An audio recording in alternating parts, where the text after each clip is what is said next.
Hi, it's Thursday, May 19th, 2016. I'll be talking about banana republics, and you might find the topics not related, but in my opinion, they are greatly related. Well, banana republics is a pejorative term used for Latin American and Central American countries by the developed world, by the Americans and Europeans, mainly because Latin American countries have been run by military juntas, dictatorships, and the rule of law in these countries, there is no rule of law most of the time. And then when there is, it's only for the little people, the people in power and the elite. They don't have to abide by the rule of law. And today, though, I think the spread, the banana, and I'm coining this term, I guess, the banana republic spread between the United States of America and Brazil has narrowed even more. And the reason I say it's narrowed, in my opinion, it means that the United States is becoming more and more of a banana republic. A lot like Brazil, for example. In Brazil, Brazil's improving because even the Brazilian president is actually going to go through an impeachment process, and she's actually been suspended from her office, and the vice president is taking over. So in Brazil, actually, now the president is actually being prosecuted by the rule of law. So that's a good thing for Brazil, even though it might be a lot of politics in there, and I'm not too, how can I say, in touch with what's happening exactly in that country.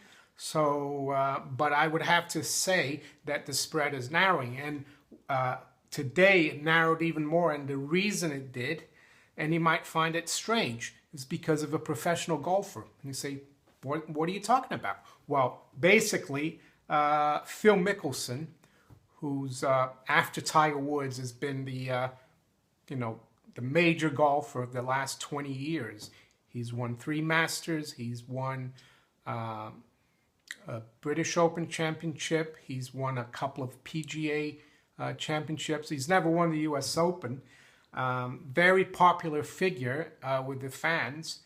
He's been basically fined or been forced to give back profits of $931,000 he made from an insider trading tip. And the SEC said Mr. Mickelson just has to pay back the money that he made, the illegal profits that he made in 2012.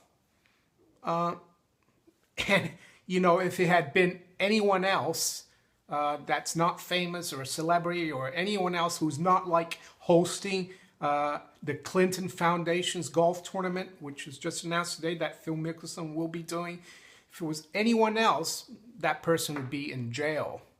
And I like Phil Mickelson. I'm a golfer and I'm a fan of golf. But in this case, the rule of law, has not been applied to Phil Mickelson.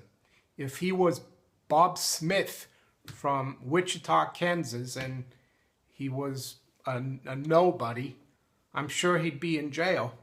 And just like John Corzine, who stole money from his clients at MF Global, nothing happened to him. Well, why? Because he was a U.S. senator.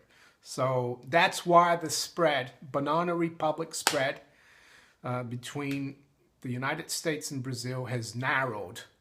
I know Brazil has a long way to go. It's a very corrupt country, in my opinion. And the U.S. is moving quickly towards the Banana Republic status.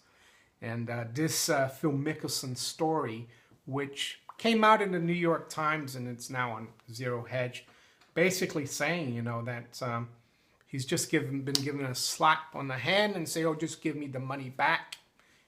Too bad, Martha Stewart, She must be thinking, well, why didn't they ask me to give the money back? They put me in jail for years, you know. That's Martha Stewart. So she could bring a case against the SEC. Who knows? But, you know, the message, as Zero Hedge says, the message here is, and I quote, the message here is that all it takes to avoid any prosecution in such cases is simply to repay any illegal insider trading profits and move on with your life. Oh, being a world famous golfer helps. And I agree with that sentiment for Zero Hedge. So yeah, that Banana Republic spread is narrowing, and not good news for the rule of law. Take care. Bye.